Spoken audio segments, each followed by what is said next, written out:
Nous sommes toujours sur les ondes de Variance FM dans l'émission Des idées et du goût et il est grand temps de recevoir le prochain invité de cette soirée.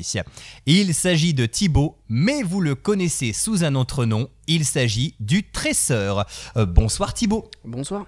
On est ravis de vous avoir avec nous sur Variance FM, c'est un plaisir. Eh bien écoutez, on va parler de votre métier et de tout ce que vous faites au sein de votre entreprise. Alors vous fabriquez des lacets. Personnellement, je ne savais pas qu'il y avait encore des fabricants de ce type, surtout dans notre région. Nous allons en savoir un petit peu plus d'ici quelques instants. Mais dans un premier temps, quelle est l'histoire de votre entreprise ? Où et comment est-elle née ?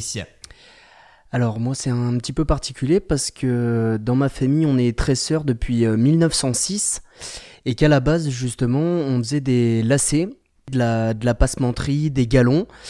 Et puis au fur et à mesure des années, notamment dans les années 70, avec l'arrivée du marché asiatique qui a complètement tué les prix du textile mode en France, ils se sont orientés vers des produits beaucoup plus techniques, toujours en lien avec le tressage, mais rien à voir avec le lacet. Aujourd'hui, ils sont dans le câble électrique ou dans le recouvrement de câble, donc vraiment rien à voir. Et moi là avec le retour du Made in France, du local et surtout en l'absence de produits, notamment j'avais regardé avant de lancer ma boîte de ce qu'on pouvait trouver sur internet et c'était vraiment le néant, il n'y avait pas grand chose ou des sites un petit peu vieillots, pas très bien optimisés et je me suis dit tiens il y a un créneau à prendre en relançant un peu le lacet de mes ancêtres. J'ai fait le choix de revenir à l'origine du lacet en revenant à de l'embout métallique parce qu'avant que ça soit du plastique sur les embouts, c'était des embouts en métal et j'ai fait le choix de revenir au métal et d'y apporter la couleur en plus sur les embouts. D'accord, donc un savoir-faire ancestral que vous avez revisité et remis au goût du jour en fait, c'est ça ? Exactement, oui, c'est ça. D'accord, écoutez, on va découvrir tout ça. Alors comment ces lacets sont-ils fabriqués ? Alors moi la particularité c'est que j'ai fait vraiment le choix du local, j'ai différents fournisseurs, partenaires même plutôt, où ils sont tous dans le Puy-de-Dôme à moins de 60 km de chez moi, donc la tresse elle est faite à Vertolaye. Les embouts et les tiges filetées eux, sont faites à Courpierre, la peinture sur ces embouts c'est fait à Thiers et les packagings sont faits à Romagna. Et le tout est assemblé du coup dans mon atelier à Billon. D'accord, et pour toute la partie tressage, j'imagine qu'on a gardé cette partie ancestrale en fait, le travail de vos aïeux. Alors c'est pas ma famille qui réalise ce procédé-là, c'est une autre entreprise. Aujourd'hui du côté d'Ambert ils sont 5 groupes et chaque groupe fait un produit ou des produits bien spécifiques dans une catégorie et en l'occurrence il en reste un qui lui est resté comme il y a on va dire 70 ans, 80 ans en arrière où il a encore des vieilles machines à tresser et où lui fait encore du lacet, du cordon, de la passementerie, des galons et donc tout naturellement je me suis tourné vers lui quoi. Et alors, quelles sont les matières que vous utilisez pour fabriquer ces lacets ? J'imagine qu'il faut un type de fil spécifique et de métal également pour les embouts. Alors c'est le fait de revenir à l'embout en métal, j'ai fait le choix de l'aluminium parce que l'aluminium a la particularité que c'est un alliage qui est léger, donc pour que le lacet tombe pas trop non plus et qu'on puisse avoir une jolie boucle. Au niveau du tressage, je fais le choix d'un polyester recyclé, donc c'est à peu près une bouteille de 50 centilitres qui est recyclée pour faire une paire de lacets. D'accord, et alors est-ce que cette matière est plus résistante que les lacets qu'on connaît habituellement ? Je vais vous dire oui sur le polyester recyclé, ça a une très belle finition. L'avantage aussi c'est qu'il y a un très grand choix de couleurs. Faire le choix aussi de revenir à des embouts métalliques, c'est aussi que le métal forcément est beaucoup plus résistant que le plastique. Donc oui, c'était un choix aussi de ma part pour avoir des lacets de qualité. Bien sûr, des lacets qui sont plus durables et qu'on peut utiliser plus longtemps. Voilà. Et alors, est-ce que vos lacets sont destinés à une paire de chaussures spécifiques ou est-ce qu'on peut les adapter à n'importe quel type de paire ? Ouais, alors c'est plutôt destiné à des sneakers aujourd'hui parce que j'ai une tresse donc moi qui fait 7 mm de largeur. C'est une tubulaire creuse donc ça a un aspect plat on va dire. donc plutôt destiné à des sneakers que à des chaussures de ville ou à des chaussures de costume par exemple, parce qu'après il y a aussi différentes tailles de lacets et ça peut pas se mettre sur toutes les chaussures. Pourquoi j'ai fait le choix aussi d'un tubulaire creux, c'est que la particularité de mes lacets, sur la première gamme quand je me suis lancé, les embouts sont interchangeables, ce qui fait qu'il y a une tige filetée qui est à l'intérieur du lacet et l'embout c'est comme un écrou qu'on vient visser et dévisser dessus. Donc pour pouvoir insérer la tige filetée à l'intérieur du lacet, j'avais besoin d'une tresse creuse à l'intérieur.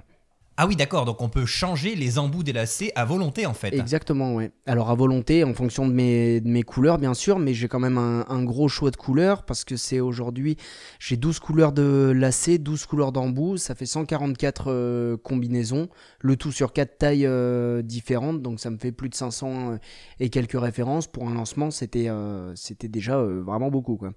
Oui, tout à fait. Et ça fait longtemps que vous vous êtes lancé, du coup, dans cette aventure ? Et ben là, ça fait 3 ans. Et pour fêter cette 3e année, j'ai lancé là une nouvelle gamme.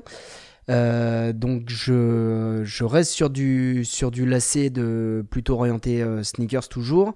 Et je reste avec de l'embout métallique, je reste avec mes embouts métalliques de couleur, mais cette fois-ci j'enlève l'interchangeabilité, donc pour les personnes qui au final étaient peut-être moins intéressées par l'interchangeabilité, qui veulent aussi peut-être avoir un lacet un petit peu moins cher, mais toujours résistant, toujours français, et ça permet de répondre à leurs besoins. Alors, on parlait tout à l'heure de taille, mais est-ce que l'épaisseur de vos lacets varie ou pas du tout ? Non, du coup c'est toujours 7 mm de large, comme je vous ai dit, plus de 500 références à mon lancement. Aujourd'hui j'en ai même le double. Si je commence à changer un petit peu les tailles, ça va vraiment me faire une quantité de références vraiment folle, quoi. Oui, déjà ça fait pas mal de choses beaucoup, différentes pour vous, hein. Et beaucoup de temps de travail, j'imagine. Ouais, exactement. Et est-ce que vous avez déjà essayé de réaliser des motifs en combinant plusieurs couleurs de lacets ?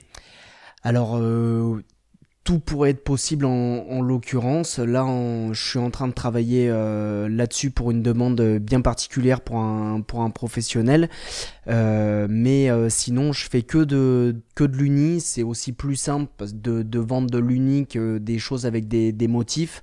Parce qu'après moi quand j'en commande aussi j'ai un certain stock après que je dois revendre et on peut pas faire juste 1 mètre avec cette tresse, 1 mètre avec cette tresse, enfin avec ce motif ou ce motif. Et donc c'est pour ça que je travaillais avec de l'uni. Comme je l'ai dit juste avant, j'ai déjà beaucoup de références, donc si je commence avec des motifs, ça va vraiment m'en faire beaucoup, quoi. D'accord. Et alors, vous avez, j'imagine, pas mal de demandes de particuliers, mais est-ce qu'il vous est déjà arrivé de travailler avec des professionnels ou des entreprises ? Oui, alors notamment les professionnels, c'est moi surtout ce que je recherche, c'est surtout des revendeurs que je pourrais dire en professionnel. Ça m'est arrivé sur des demandes particulières pour des professionnels d'avoir tel ou tel motif par exemple dessus pour répondre à leurs demandes. Mais aujourd'hui, les professionnels avec qui je traite, ça serait plutôt des revendeurs. D'accord, peut-être que certaines marques seront intéressées un jour par vos lacets et voudront aussi les inclure à leurs chaussures, pourquoi pas ? Oui, exactement. D'ailleurs, si dans certains des auditeurs ce soir, il y en a qui connaissent un cordonnier, une boutique spécialisée dans le Made in France, un pop-up store ou même son gérant de ce genre d'établissement et qui souhaitent distribuer mes lacets, ce sera avec grand plaisir. Et alors pour l'instant, vous tressez des lacets. Est-ce que vous avez déjà tenté de tresser d'autres choses peut-être, des projets futurs, qui sait ? Ouais, justement là avec cette nouvelle gamme, là je veux aussi pousser sur d'autres produits comme du cordon, cordon de sweat par exemple. J'ai une collaboration avec une marque auvergnate qui fait des sweats et où je lui fais ses cordons de sweat. Mais l'avantage de la tresse, c'est que on s'en rend peut-être pas forcément compte, mais il y en a absolument partout et dans le textile, il y en a vraiment beaucoup, donc le champ des possibles est vraiment très très grand. Ouais. Alors, je ne fais pas que de la radio, je travaille également dans le monde du contrôle qualité. Du coup, je me posais une petite question. Est-ce qu'il vous arrive de faire des tests de résistance sur vos lacets, de les étirer par exemple, pour voir si effectivement le tressage est bien effectué ? Oui. Oui, bien sûr. Déjà au niveau de mon fournisseur, lui, des règles de qualité sont exercées à la sortie. Et moi, après, tous les lacets repassent dans mes mains. C'est moi qui les sertis. Donc la qualité, elle est vue à tous les étapes et à tous les échelons de la chaîne de production. D'accord. Alors, on a parlé tout à l'heure de votre entreprise, mais c'est aussi intéressant de parler de votre parcours. Alors, comment en êtes-vous arrivé là? Expliquez-nous. Est-ce que vous avez une formation spécifique peut-être pour devenir tresseur? Alors pour devenir tresseur, il n'y a pas vraiment de il n'y a pas d'école de tressage. Moi, mon parcours, après mon bac, j'ai fait un DUT technique de commercialisation à l'IUT de Montluçon. Suite à ça, j'ai enchaîné avec un bachelor vente et web marketing à l'école de commerce de Clermont.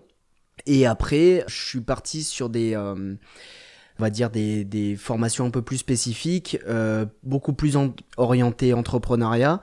Donc avec une spécialisation culture startup et entrepreneurship à l'école de commerce de Clermont et suite à ça au Pépite Auvergne où j'ai été diplômé d'étudiant entrepreneur à la suite de ça. Donc ce qui apporte une petite crédibilité quand on va voir des banques, le fait qu'on est passé devant un jury qui a validé notre projet qui après du coup se transforme en entreprise, quoi. D'accord. Et alors, selon vous, quelle est finalement la chose la plus difficile quand on fait du tressage de lacets? Il n'y a pas vraiment de complexité dans le tressage, c'est plutôt dans l'entrepreneuriat où il peut y avoir des différentes problématiques et notamment moi par exemple je suis tout seul dans ma boîte et le fait d'être tout seul c'est bien parce que des fois on va plus vite sur certains sujets, mais si on a des problématiques, on a toujours des problématiques d'ailleurs, on doit gérer ça tout seul et des fois on peut se sentir peut-être un peu seul sur certaines problématiques. C'est peut-être plutôt ça, mais sinon ça se passe très bien, oui. Eh ben écoutez, en tout cas, on est ravis que ça fonctionne bien pour vous. J'ai évidemment une dernière question pour vous qui est très importante. Ouais. Elle va concerner les moyens de vous retrouver. Alors, est-ce que vous avez éventuellement des réseaux, notamment une page Facebook, un site internet? Et est-ce que vous avez peut-être également des lieux dans lesquels on peut vous rendre visite ou tout simplement découvrir vos produits? Oui, alors pour mes réseaux sociaux, que ça soit sur Instagram, sur Facebook, sur TikTok, sur YouTube, c'est le tresseur à chaque fois. Et après pour les endroits pour retrouver mes produits, donc là pour l'instant je revends mes produits dans tout le groupe La Bonne Pointure, donc avec une boutique à Enval, une boutique à Ussel, une boutique à Vichy et une boutique à Issoire, et également chez l'Empreinte Ponote qui eux sont situés au Puy-en-Velay. D'accord, bon écoutez, en tout cas on peut vous retrouver un peu partout et donc votre site internet facile à trouver aussi, le tresseur tout simplement. Exactement. Eh ben écoutez, c'est parfait, on peut voir que vous êtes une pointure dans le domaine de la chaussure, c'est le cas de le dire, et puis surtout grâce à vous on ne pourra plus se lasser de ces chaussures, et c'est aussi le cas de le dire puisque il y a un très grand choix de couleurs, on le disait tout à l'heure, 144 combinaisons possibles avec les embouts interchangeables, alors n'hésitez pas, si vous avez des sneakers, c'est l'occasion de peut-être changer la couleur de vos lacets. Merci beaucoup en tout cas Thibaut, c'était un plaisir. Merci beaucoup. Et puis on vous dit à très bientôt sur Variance FM pour une prochaine interview. Oui, merci bien.